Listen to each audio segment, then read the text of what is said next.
और मैं पूरी उम्मीद करूंगा कि इस सफ़र में न केवल आप इंडियन पॉलिटी के उन चीज़ों को समझेंगे जो चीज़ें आपके मेंस के एग्ज़ाम के पर्सपेक्टिव से बहुत इम्पॉर्टेंट हैं, बल्कि आप भारत की राजनीति की उस समझ को भी ज़्यादा प्रासंगिक संदर्भों में धारण कर पाएंगे जो हमारे देश को, हमारे समाज को और हमारे परिवारों को बहुत दूर तक प्रभावित करता है।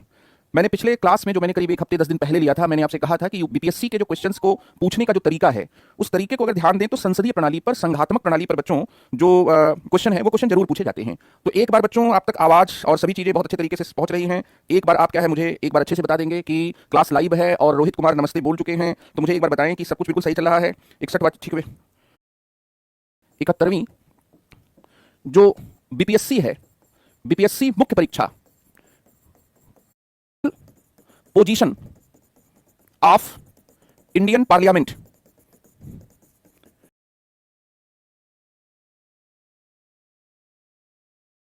या विधायिका, किसी भी देश की विधायिका को, लेजिस्लेटिव को पार्लियामेंट या असेंबली इस तरह के नाम से जाना जाता है। भारत में जो कानून बनाने वाली संघ स्तर की संस्था है उसे संसद कहते हैं, और राज्य स्तर की जो संस्था है उसको विधानमंडल कहते हैं। संसद लोकसभा, राज्यसभा और राष्ट्रपति से मिलकर अनुच्छेद 79 के तहत बनती है। तो जो संसद है वह भारत की संघ स्तर की विधायिका है। संघ स्तर का मतलब यहां पर कि भारत में जो केंद्रीय स्तर है, अखिल भारतीय जो स्तर है, उस तरह की क्या है, विधायिका है। भारत में जो राज्य स्तर की विधायिकाएं होती हैं उनको विधानमंडल कहते हैं, और भारत के कुछ गिने चुने राज्यों में विधान परिषद और विधानसभा राज्यपाल से मिलकर विधानमंडल बनते हैं, लेकिन कुछ राज्यों को छोड़कर बाकी राज्यों में विधानसभा और राज्यपाल ही विधानमंडल को बनाते हैं। मोटे तौर पर जब आप पॉलिटी पढ़ते हैं तो एक शब्द प्रयोग होता है सरकार, गवर्नमेंट। गवर्नमेंट जो गवर्न करे। गवर्नमेंट शब्द के बच्चों दो आशय होते हैं। गवर्नमेंट शब्द का विस्तृत अर्थ कर लिया जाए तो यह विधायिका, कार्यपालिका और न्यायपालिका तीनों को अपने भीतर शामिल करता है। लेकिन गवर्नमेंट शब्द का अगर संकुचित अर्थ किया जाए तो यह केवल कार्यपालिका को अपने भीतर शामिल करता है, केवल एग्जीक्यूटिव को शामिल करता है। विधायिका सरकार का वह अंग है जो या तो विधान बनाता है, कानून बनाता है, या कानून बनाने में पहल करता है, या बनाए गए कानूनों को अंतिम क्या है, अंतिम सहमति प्रदान करता है। तो विधायिका सरकार का कानून बनाने वाला अंग है, और इस विधायिका को भारत में संघ स्तर पर संसद कहते हैं, राज्य स्तर पर विधानमंडल क्या है, राज्य स्तर पर क्या है, विधानमंडल कहते हैं। दूसरी तरफ अगर देखें कार्यपालिका, कार्यपालिका भारत नहीं दुनिया के सभी देशों में शासन और प्रशासन से संबंधित अंग को कहते हैं, जो कानून को लागू करे, नीतियों को बनाए और लागू करे, जो दिन प्रतिदिन के प्रशासन की देखरेख करे और जो शासन संबंधी तमाम कामकाज को करे, उसे कार्यपालिका कहते हैं। न्यायपालिका विवादों का निपटारा करने वाले अंग को कहते हैं।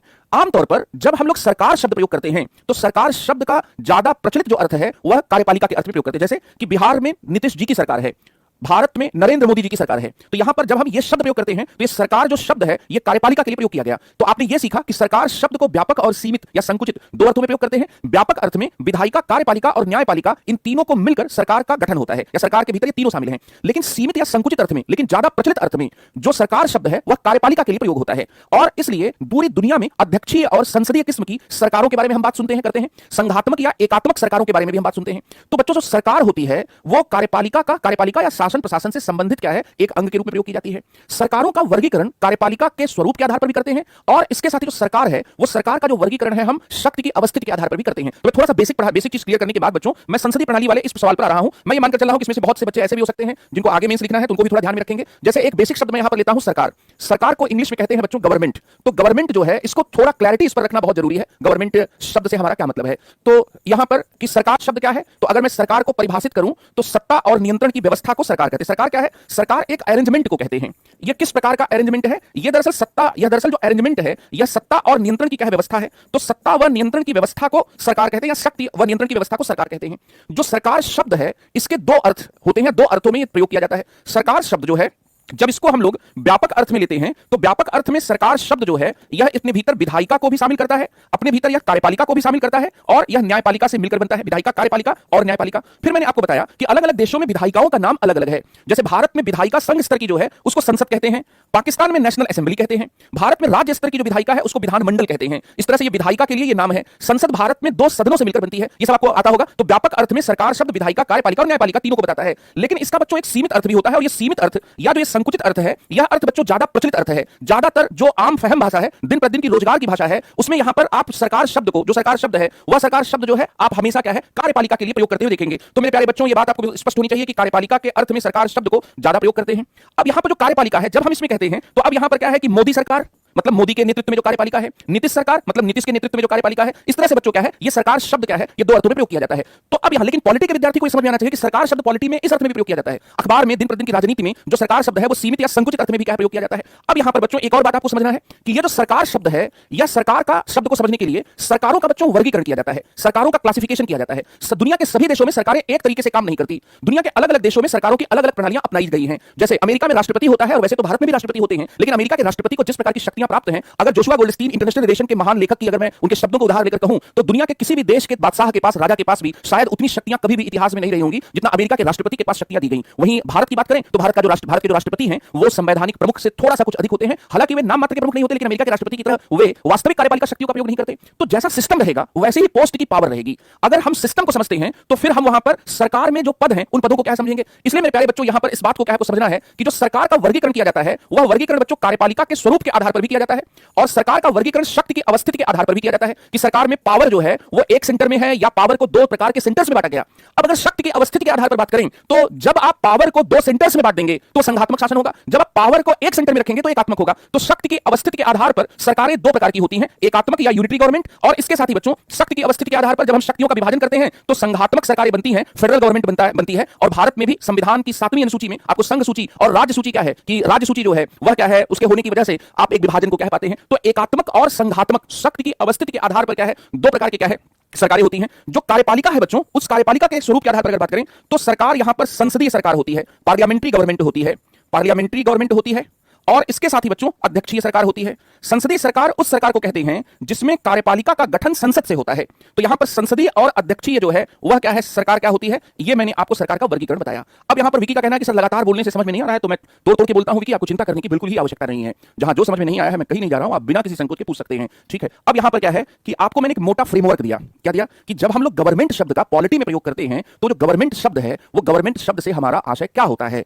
तो यहां पर हमने जो बातें की उन बातों के कॉन्टेक्स्ट में क्या है आपको ये चीज क्या बताएगी। थोड़ा सा बच्चों क्या है बोर्ड पर चीजें कटी हुई हैं, तो मैं यहां पर बच्चों जो है थोड़ा सा इसको इधर कर लेता हूं, ठीक है। अब दिख रहा होगा बच्चों, नहीं अब हाँ अब दिख गया है, ठीक है ओके बच्चों। अब चलिए, अब ये क्या है बच्चों, आप ये समझ पा रहे हैं तो कृपया क्या है कि सर ऐप पर क्लास स्टार्ट हो गया है क्या, ऐप पर क्लास नहीं है। अब यहां पर एक सरकार का मैंने क्या मॉडल दिया। अब अगर आपसे पूछूं मैं कि भारत के बारे में अगर आपको बताना है तो भारत में एक तो बच्चों क्या है संघात्मक सरकार है, ठीक है, और भारत में इसके साथ ही कार्यपालिका के स्वरूप की दृष्टि से क्या है संसदीय सरकार है। और मेरे प्यारे बच्चों बीपीएससी ये जानती है कि बहुत से बच्चे केवल कॉन्स्टिट्यूशन पढ़ते हैं, वे सिस्टम को नहीं पढ़ने समझने पर बल देते हैं, जबकि हमें सवाल राज व्यवस्था पर, पॉलिटिकल सिस्टम पर पूछना है। इसलिए बीपीएससी आपसे संसदीय सरकार या संघात्मक सरकार पर क्या है वह क्या है सवाल क्या है जरूर पूछेगी, ठीक है। यहां तक बात स्पष्ट हो गई, कहीं किसी भी प्रकार का कोई दुख दर्द है, किसी भी प्रकार का क्या है कि कोई भी क्या है तकलीफ है, तो अब यहां पर क्या है कि वो जो तकलीफ है उस तकलीफ को क्या है बता सकते हैं। दूसरे विषयों की तकलीफ आप यहां पर नहीं बताएंगे। और दूसरी बात यह है कि कोई भी चीज जल्दबाजी में फैसला मत करें। हमारे राहुल जी बहुत शानदार टीचर हैं, इसलिए जो है कृपया अपने गुरु में आस्था रखकर आप उन्हीं से ये चीज क्या करें। और हम लोग बहुत समय से एक दूसरे को जानते रहे हैं, इसलिए मेरे प्यारे बच्चों इसको यूट्यूब का एक जनरल प्लेटफॉर्म बनाने की गलती से क्या बचे। अब इसके साथ ही क्या है कि अब ये क्या है कि सरकार के संदर्भ में मैंने आपको एक स्थिति क्या स्पष्ट की। भारत में संसदीय प्रणाली की सरकार है, भारत में इसके साथ ही संघात्मक प्रणाली की भी क्या है सरकार है। संसदीय प्रणाली पर अब आपसे अगर पूछा जाए कि संसदीय प्रणाली से आप क्या समझते हैं, तो संसदीय प्रणाली जो होती है इसमें कार्यपालिका का गठन संसद से होता है। अध्यक्षीय प्रणाली जो होती है उसमें कार्यपालिका का जो गठन है वह गठन क्या है, वह गठन राष्ट्रपति के द्वारा या अध्यक्ष के द्वारा होता है, ठीक है। अब यहां पर यह भी बात है कि जब यह संसदीय प्रणाली और जो संघात्मक जो प्रणाली है, इस संघात्मक प्रणाली के बीच में जब हम लोग यहां पर भारत की सिचुएशन को देखते हैं तो भारत को क्या है कि संसदीय प्रणाली के कॉन्टेक्स्ट को समझने के लिए आपको यह समझना पड़ता है कि संसद की संवैधानिक स्थिति क्या है। तो अब यहां पर बच्चों एक मैंने यहां पर डिस्कशन किया भारतीय संसद की जो संवैधानिक स्थिति है, उस संवैधानिक स्थिति में सबसे पहले हम लोग ये डिस्कस करेंगे कि जो इंडिया की जो पार्लियामेंट है बच्चों वह ब्रिटिश पार्लियामेंट से कैसे भिन्न है। मतलब यहां पर कि भारत और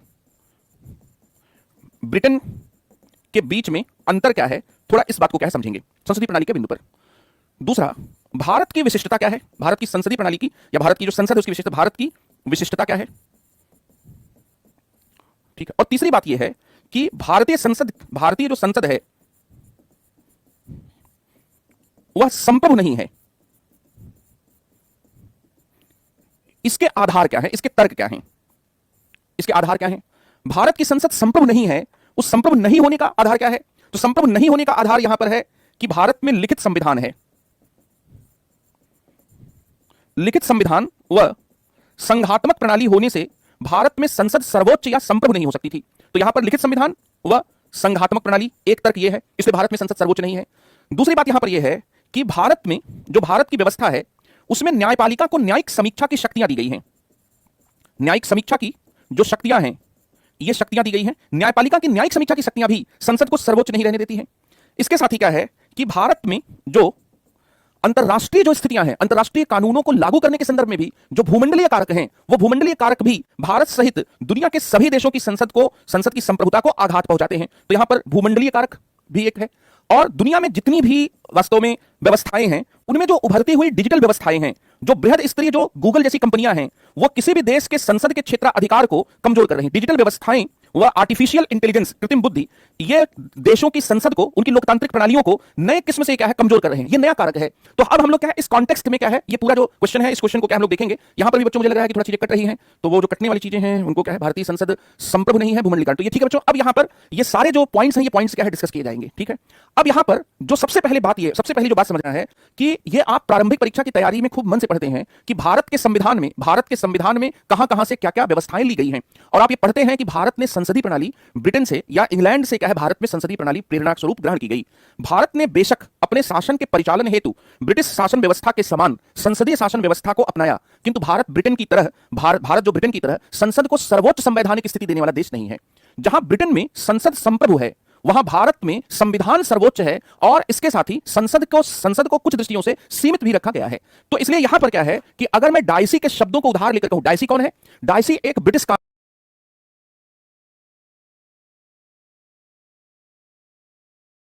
जो उस समय की इंग्लैंड की जो संसदीय प्रणाली थी, उस संसदीय प्रणाली से जोड़कर देखा था। तो विधि का जहां शासन होगा, जहां कानून का शासन होगा, वहां उस कानून को बनाए जाने वाली जो संस्था होगी वो सर्वशक्तिमान होगी। इसलिए डाइसी ने एक बात कही थी कि जो ब्रिटेन की संसद है, वह ब्रिटेन की संसद क्या है, सर्वशक्तिमान है। ब्रिटिश संसद सर्वशक्तिमान है। ब्रिटिश संसद सर्वशक्तिमान है, इसका मतलब क्या है? इसका मतलब यह है कि कानूनी दृष्टि से, विधायी दृष्टि से ब्रिटेन की संसद जो है, वो प्रत्येक विषय पर विधायी निर्माण कर सकती है। इस दृष्टि से क्या है, ब्रिटेन की संसद क्या है, सर्वोच्च है। और न्यायालय जो है, ब्रिटिश संसद के द्वारा पारित कोई भी अधिनियम या ब्रिटिश संसद के द्वारा किए गए किसी भी संशोधन को अवैध घोषित नहीं कर सकते। जब हम कहते हैं कि भाई आप घर के सुप्रीम हैं, आप आला मालिक हैं, आपसे बड़ा कोई नहीं है, तो ऐसी सिचुएशन में आप उस व्यक्ति के द्वारा दिए गए ऑर्डर्स को भी डिराई नहीं कर सकते। इसका सीधा सा मतलब यह है कि जब आपने कहा कि British parliament is supreme, British parliament is sovereign, तो इसका क्या मतलब है? इसका मतलब यह है कि प्रत्येक विषय पर कानून बना सकती है। उसके द्वारा बनाए गए कानून, उसके द्वारा किए गए संशोधन को न्यायालय कभी भी अवैध घोषित नहीं कर सकता। और इसीलिए कहा जाता है कि जो ब्रिटेन की संसद है वह क्या है, संप्रभु है। ब्रिटिश संसद की संप्रभुता के संबंध में ही डिलोमे का एक बहुत ही प्रसिद्ध कथन, बहुत स्पष्ट कथन उन्होंने किया था कि संसद सब कुछ कर सकती है, संसद सब कुछ कर सकती है सिवाय इसके कि वह स्त्री को पुरुष एवं पुरुष को स्त्री नहीं बना सकती। अब ये आपने क्या सीखा? आपने ब्रिटेन के बारे में थोड़ा सीखा कि हमने भले ही संसदीय प्रणाली ब्रिटेन से प्रेरणा स्वरूप ग्रहण की है, लेकिन हमारी संसदीय प्रणाली के अंतरों को ब्रिटिश प्रणाली से करने के पहले हमें ब्रिटिश प्रणाली की विशेषताओं को समझना पड़ेगा। तो यहां पर बच्चों मैंने ये आपको जो बात बताई, अब थोड़ा सा इसको क्या है, नोट आपको कैसे क्या इसमें जो बातें बताई, थोड़ा नोट करने की दृष्टि से आप समझें। तो सबसे पहले यह है कि आप क्या है, ब्रिटिश जो संसदीय प्रणाली है, इस संसदीय प्रणाली में क्या है कि जो संसद है वह न केवल सर्वोच्च है, बल्कि संसद को संप्रभु माना गया है। संसदीय संप्रभुता, संसद को संप्रभु माना गया है, और संप्रभु मानने से क्या है, उसके सर्वोच्चता के सिद्धांत को स्वीकार किया गया है। तो ब्रिटेन में संसद संप्रभु है और सर्वोच्च है। इसका आशय क्या है कि ब्रिटेन की जो संसद है वह प्रत्येक विषय पर विधान का निर्माण कर सकती है। प्रत्येक विषय पर विधान का निर्माण कर सकती है। और इसके साथ ही क्या है, जो दूसरी बात यहां पर यह है कि संसद के द्वारा बनाए गए, जो संसद ने विधान बनाए हैं, बनाए गए विधान मतलब कानून, और संसद के द्वारा किए गए संशोधन, संसद के द्वारा जो किए गए संशोधन हैं, ये संशोधन कभी भी क्या होंगे, ये कभी भी उनको न्यायपालिका अवैध नहीं घोषित कर सकती। इसका मतलब क्या है कि ये जो सरकार के 3 अंग हैं, सरकारों के 3 अंग होते हैं, विधायिका, कार्यपालिका और न्यायपालिका। तो ब्रिटिश जो व्यवस्था है, उस ब्रिटिश व्यवस्था में जो न्यायपालिका है वह विधायिका के द्वारा बनाए गए जो कानून हैं, उन कानूनों की न्यायिक समीक्षा करके, इन कानूनों की जांच परख करके, इन कानूनों की संवैधानिकता की जांच करके उसे अवैध घोषित नहीं कर सकती। अवैध घोषित नहीं कर सकती, इसलिए यहां पर क्या सर्वोच्च है।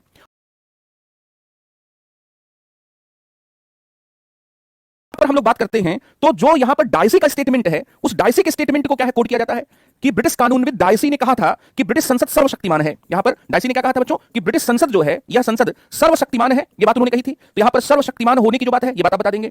और ब्रिटेन की संसदीय प्रणाली में संसदीय संप्रभुता को स्पष्ट करने के क्रम में डिलोमे के उस कथन की अक्सर चर्चा की जाती है कि ब्रिटेन की संसद की विधायी शक्तियां कितनी व्यापक हैं कि वह केवल एक प्राकृतिक कार्य को छोड़कर वह स्त्री को पुरुष नहीं बना सकती और पुरुष को स्त्री नहीं बना सकती, इसके अलावा संसद सब कुछ कर सकती है। यह जो स्टेटमेंट है डिलोमे का, यह स्टेटमेंट बच्चों कि संसद सब कुछ कर सकती है, संसद जो है वह सब कुछ कर सकती है, सब कुछ कर सकती है सिवाय स्त्री को पुरुष नहीं बना सकती, स्त्री को पुरुष नहीं बना सकती, और इसके साथ ही क्या है बच्चों, पुरुष को स्त्री नहीं बना सकती। हालांकि जो टेक्नोलॉजी का डेवलपमेंट है, आप ये भी जानते हैं कि लोगों के जेंडर चेंज हो रहे हैं, तो संसद अगर कानून बना दे तो ये भी हो सकता है। और आप सभी को पता होगा कि भारत में जो कन्या भ्रूण हत्या की बुराई है, तो कन्या भ्रूण हत्या की बुराई को रोकने के लिए बच्चों भारत में कानून बनाया गया, जिसको इंग्लिश में कहते हैं पीसी एंड पीएनडीटी एक्ट। ये पीसी एंड पीएनडीटी एक्ट 1994 है, pre conceive prenatal diagnosis technique act.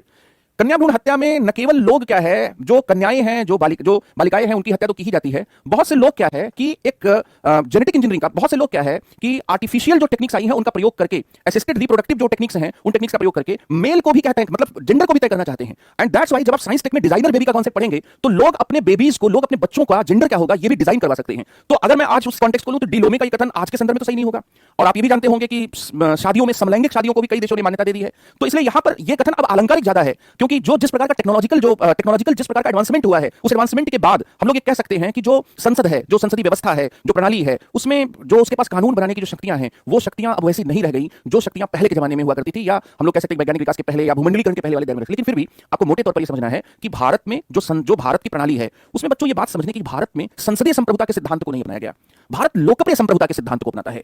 India जो है, इंडियन कॉन्स्टिट्यूशन जो है, इंडियन पॉलिटिकल सिस्टम में पॉपुलर सॉवरेनिटी के सिद्धांत को अपनाया गया। और जब हमारे संविधान की प्रस्तावना में बात कही गई कि हम भारत के लोग, तो हम भारत के लोग जो शब्द है, ये शब्द पॉपुलर सॉवरेनिटी को क्या बताता है। तो अगर मैं यहां पर बच्चों इस बात को थोड़ा सा, मतलब इसको थोड़ा और क्लियर करूं, तो आपसे मैं यहां पर ये एजम्पशन ले सकता हूं, या आपको ये बात ध्यान में रखनी पड़ सकती है कि आपसे एक सवाल बच्चों ऐसा भी पूछा जा सकता है जिसमें संसदीय प्रणाली पर आपसे कंपैरिजन पूछा जाए।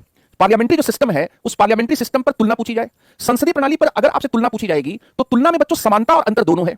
तो भारत और ब्रिटेन दोनों की संसदीय प्रणाली में कुछ समानताएं भी हैं, दोनों संसदीय प्रणाली वाले देश हैं। ये सभी को स्पष्ट पता है कि भारत और, मतलब ब्रिटेन और भारत दोनों में सरकार की संसदीय प्रणाली अपनाई गई है। सरकार की जो संसदीय प्रणाली है, यह संसदीय प्रणाली अपनाई गई, पहली बात तो यह है। लेकिन इसके बावजूद क्या है, दोनों देशों में अंतर भी है। और यह जो अंतर है, यह अंतर क्या है, इस अंतर को भी आपको स्पष्ट कर समझना होगा कि एक तरफ भारत है और दूसरी तरफ क्या है, ब्रिटेन है। भारत में बच्चों लोकप्रिय संप्रभुता के सिद्धांत को अपनाया गया है।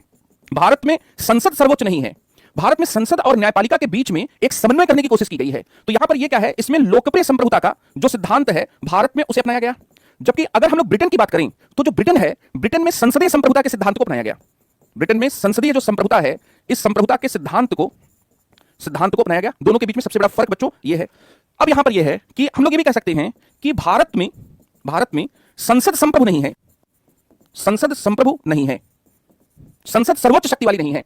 भारत में जो लोग हैं वो सर्वोच्च हैं। हम भारत के लोग आंदोलन करके बहुत सी बातें मनवाते हैं, चाहे वो बीपीएससी का आंदोलन हो, या फिर किसान आंदोलन रहा हो, या फिर पर्यावरण आंदोलन, चिपको आंदोलन रहा हो। तो भारत में जो आंदोलन है, वो आंदोलन इस बात को स्पष्ट करते हैं कि सरकारों के निर्णयों के ऊपर भी लोगों का एक निर्णय है, और सरकारें कई बार अपने निर्णयों से पीछे भी हटती हैं। इसका यहां पर क्या है कि लोकप्रिय मांग को मानना पड़ेगा आपको, जो पॉपुलर जो डिमांड है, उस पॉपुलर डिमांड को क्या है, आपको मानना पड़ेगा। तो इसलिए यहां पर भारत में संसद संप्रभु नहीं है, भारत में लोग संप्रभु हैं। भारत में लोगों के आंदोलन, लोगों के धरने, लोगों के प्रदर्शन, ये क्या है, सर्वोच्च है। दूसरी बात यहां पर कि अगर हम लोग ब्रिटेन की बात करें तो जो ब्रिटेन है बच्चों, तो ब्रिटेन में क्या है, संसद संप्रभु है। संसद क्या है, वह संप्रभु है।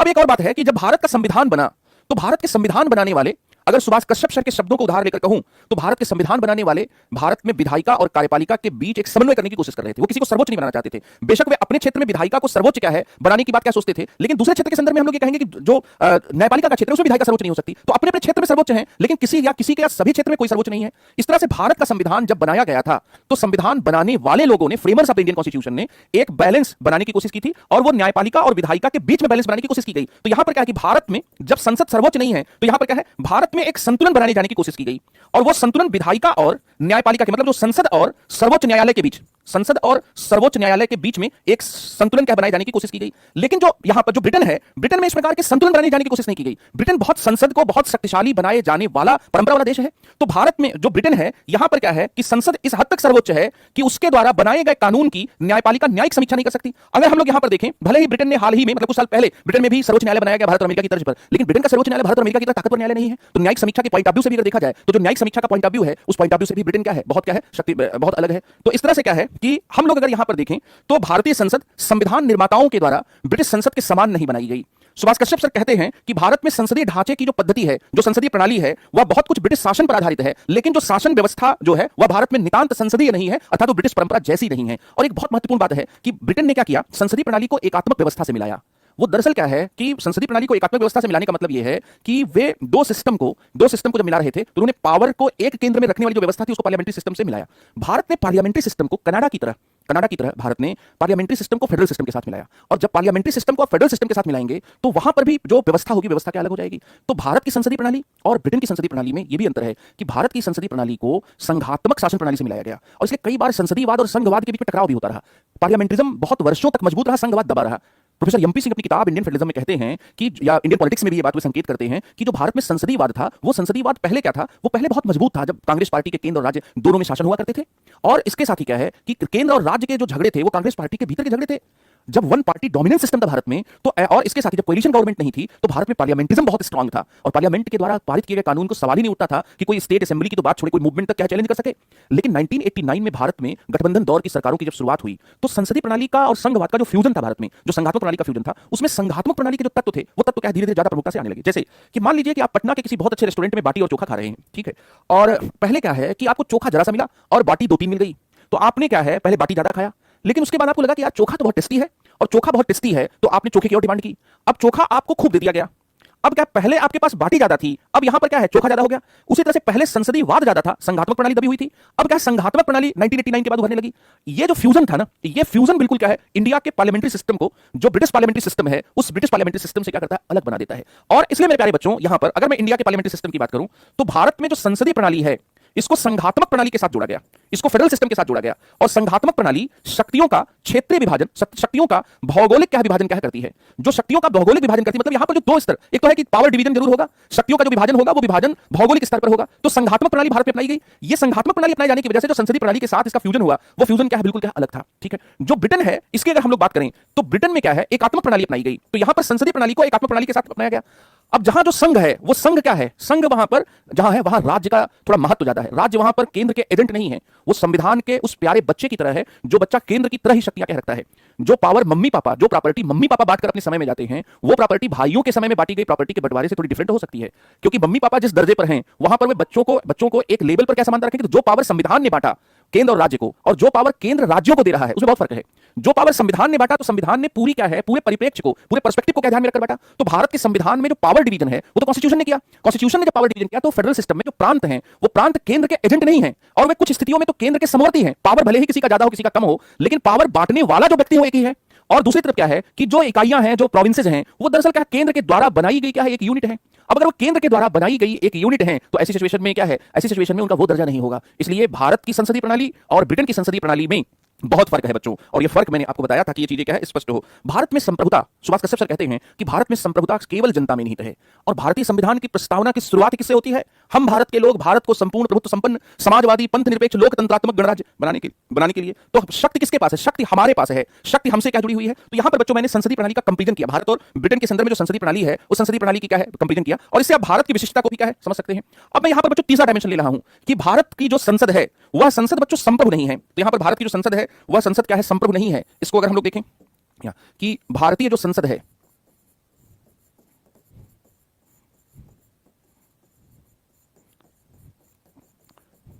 संप्रभु नहीं है क्योंकि पहला, भारत का जो संविधान है संसदीय संप्रभुता के बजाय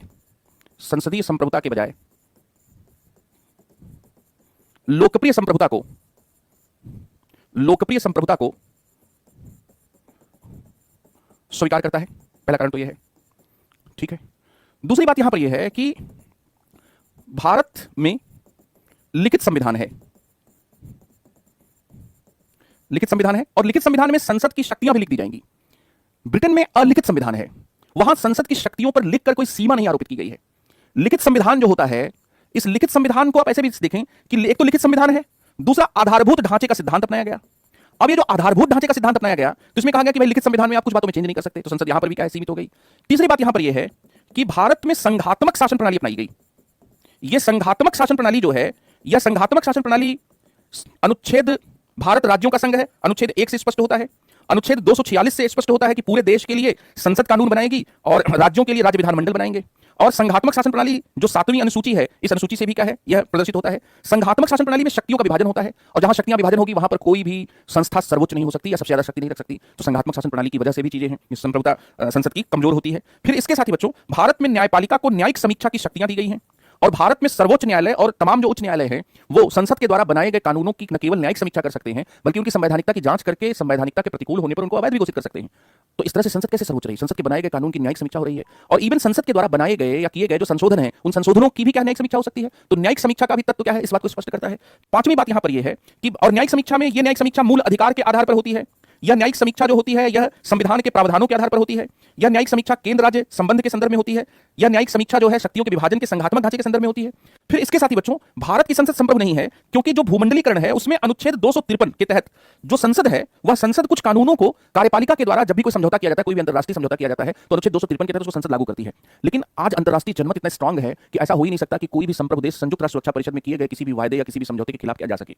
तो इसलिए क्या है, अनुच्छेद 253 के तहत जो भूमंडलीकरण के दौर में जो संसद पर देशों की विधायिकाओं पर जो दबाव पड़ा है, वह दबाव भी क्या है इस कॉन्टेक्स्ट में बहुत महत्वपूर्ण है। और इसके साथ ही क्या है, जो एक और बात है, वह बात यह कही जा रही है कि जो डिजिटल व्यवस्थाएं हैं, जैसे क्रिप्टो करेंसी है, ये डिजिटल व्यवस्थाएं क्या कर रही हैं?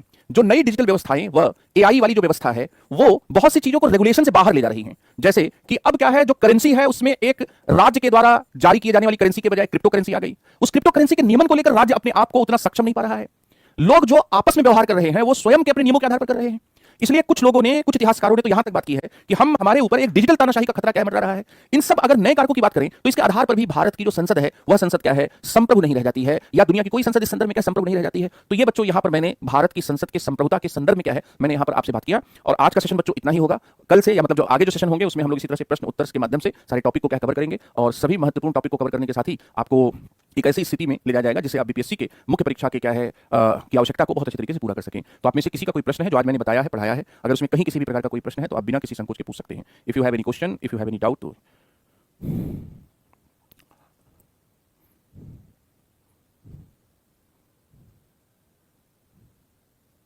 Good evening Shonu, Bablu, Nitish.